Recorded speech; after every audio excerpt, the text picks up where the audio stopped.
আসসালামু আলাইকুম। আশা করি সবাই ভালো আছেন, সুস্থ আছেন। আজকে আমরা যে টপিকটা নিয়ে আলোচনা করব সেটা হচ্ছে খরতা। কোনো নির্দিষ্ট স্থানের পানিতে কতটুকু বিশুদ্ধ আর কতটুকু অবিশুদ্ধ পরিমাণ পানি বিদ্যমান আছে, এটা একটা পরিমাপ করার মানদণ্ডকে আমরা সাধারণ ভাষাতে খরতা বলে থাকি।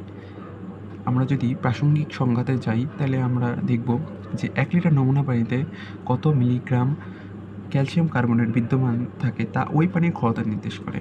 অর্থাৎ আমরা দেখতে পারি যে যদি 1 লিটার পানিতে 10 মিলিগ্রাম ক্যালসিয়াম কার্বনেট বিদ্যমান থাকে তাহলে তার খরতা হবে 10 ppm। আমরা খরতার একককে ppm এককে প্রকাশ করব। আচ্ছা, চলো আমরা কিছু ম্যাথমেটিক্যাল টার্ম এর মাধ্যমে দেখি। আমাদের প্রথম কোয়েশ্চেনটাতে বলা হয়েছে 1 লিটার দ্রবণে 20 মিলিগ্রাম ক্যালসিয়াম কার্বনেট বিদ্যমান থাকলে খরতা কত।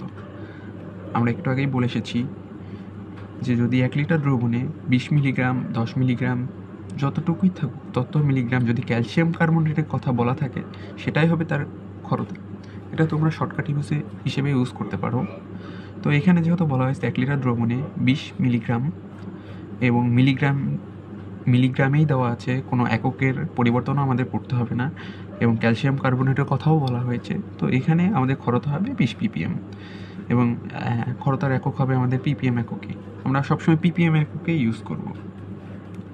চলো আমরা দ্বিতীয় অঙ্কটা দেখি যে 50 ml পানিতে 20 মিলিগ্রাম ক্যালসিয়াম 2+ বিদ্যমান থাকলে খরতা কত। আচ্ছা, এখানে কিন্তু ক্যালসিয়াম 2+-এর কথা বলা হয়েছে, ক্যালসিয়াম কার্বনেটের কথা বলা হয় নাই।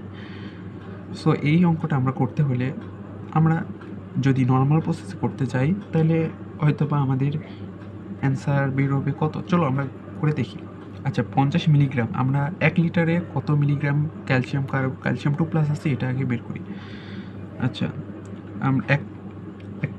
আমরা মিলিগ্রামকে লিটারে নিয়ে যাই। 0.5 লিটার পানিতে, আচ্ছা আমরা পানিতে ক্যালসিয়াম 2+ আছে 20 mg। অতএব 1 লিটার পানিতে ক্যালসিয়াম 2+ আছে 20/0.5 mg। আমরা এটা ভাগ করলে কত আসে, ভাগ করলে 440 mg। আচ্ছা, এটা কিন্তু 40 mg, এটা কিন্তু আমাদের ppm হবে না। কারণ কি, এখানে কিন্তু বলা হয়েছে ক্যালসিয়াম 2+-এর কথা বলা হয়েছে, আমাদের ক্যালসিয়াম কার্বনেটের কথা বলা হয়নি। তো আমাদের এখন কি করতে হবে, আমরা কিভাবে আমরা জানি যে ক্যালসিয়াম কার্বনেট পাওয়া যায় কিভাবে, ক্যালসিয়াম 2+ এবং কার্বনেট আয়নের মাধ্যমে, ক্যালসিয়াম CO3 ক্যালসিয়াম কার্বনেট। আচ্ছা, ক্যালসিয়াম 2+-এ ক্যালসিয়ামের ভর কত, 40, আর ক্যালসিয়াম কার্বনেটের ভর 1000। তো যেহেতু আমাদের মিলে গেছে তো আমাদের আর ঐকিক নিয়মে যাওয়া লাগলো না। এখানে যদি 50 আসতো তাহলে আমাদের 1 দিয়ে আবার 50 দিয়ে করতে হতো। সো এখানে আমরা বলতে পারি 40 mg ক্যালসিয়াম 2+-এর জন্য খরতা, ক্যালসিয়াম 2+-এর জন্য খরতা 100 ppm এটা বলতে পারি। অর্থাৎ উত্তর দাঁড়ালো 100 ppm। আমরা এখানে যদি 50 আসতো তাহলে আমাদের ঐকিক নিয়মে একটু কষ্ট করতে হতো, তো আমাদের এখানে আর করা লাগলো না। আচ্ছা, চলো আমরা আরেকটু অ্যাডভান্সে যাই। সেটা হচ্ছে ক্যালসিয়াম 2+ আয়নকে ক্যালসিয়াম কার্বনেট রূপে আধক্ষিপ্ত করতে 20 মিলিগ্রাম পানিতে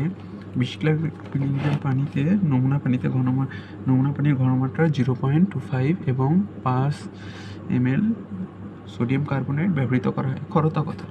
আচ্ছা, এখানে অধক্ষেপের কথা বলা হয়েছে। আমরা জানি অধক্ষেপ এর কথা বলা থাকলে আমরা এখানে আমরা দেখব 3টা জিনিস দেওয়া আছে কিনা। 3টা জিনিস যদি দেওয়া থাকে তাহলে আরেকটা জিনিস বের করা যাবে, ওইটা থেকে আমরা খরতায় যাব। আচ্ছা দেখি, এখানে বলা আছে একটা জিনিস দেওয়া আছে, 2টা জিনিস দেওয়া আছে, 3টা জিনিস দেওয়া আছে। আচ্ছা ঠিক আছে।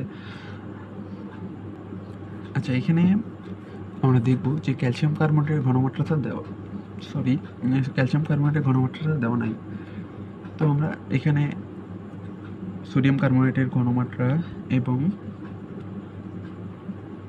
কত লিটার দেওয়া আছে, এটা 5 লিটার দেওয়া আছে। আচ্ছা, আমরা জানি যে যদি আমরা এটা বের করতে হলে আমরা মোল সংখ্যা যেহেতু অধক্ষেপ্ত হচ্ছে সেহেতু আমাদের দুইটার মোল সংখ্যা সমান হবে। So N calcium carbonate CO3 Na2CO3। So এখানে ক্যালসিয়াম কার্বনেটের তুল্য সংখ্যা 2, এখানে এক্সট্রিমলি সরি, ক্যালসিয়াম কার্বনেটের তুল্য সংখ্যা 2 S ঘনমাত্রা। আর আমরা এখানে কত দেওয়া আছে, 200 ml। 200 ml কে যদি আমরা লিটারে প্রকাশ করি 0.2। আচ্ছা, সোডিয়াম কার্বনেটের তুল্য সংখ্যা 2 আর এখানে ঘনমাত্রা দেওয়া আছে 0.025 আর এখানে দেওয়া আছে কত, 5। তাহলে 5/1000। আমরা একটু ক্যালকুলেশন করে দেখি।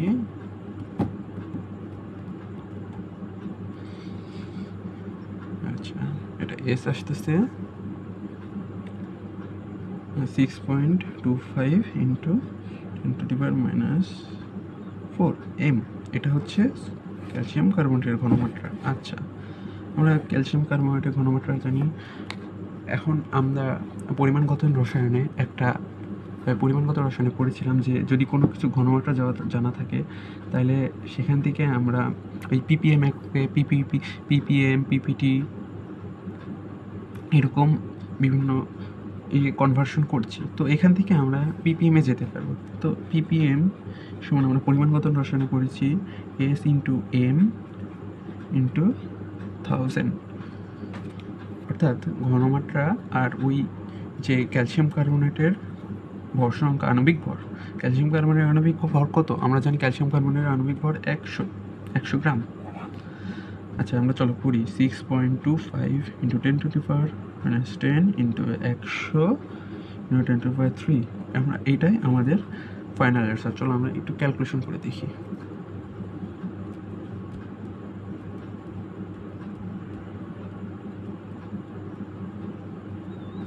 আচ্ছা, আসছে 62.5 ppm। আমরা এখানেও ppm ইউজ করতে পারবো, সমস্যা নেই, অথবা মিলিগ্রাম পার লিটার এরকম ইউজ করতে পারবো, সমস্যা নেই। অর্থাৎ আমরা বুঝতে পারলাম কিভাবে খরতার অঙ্কগুলো করব। আশা করি সবার কাছে ক্লিয়ার হয়েছে, বুঝতে পেরেছি। আসসালামু আলাইকুম।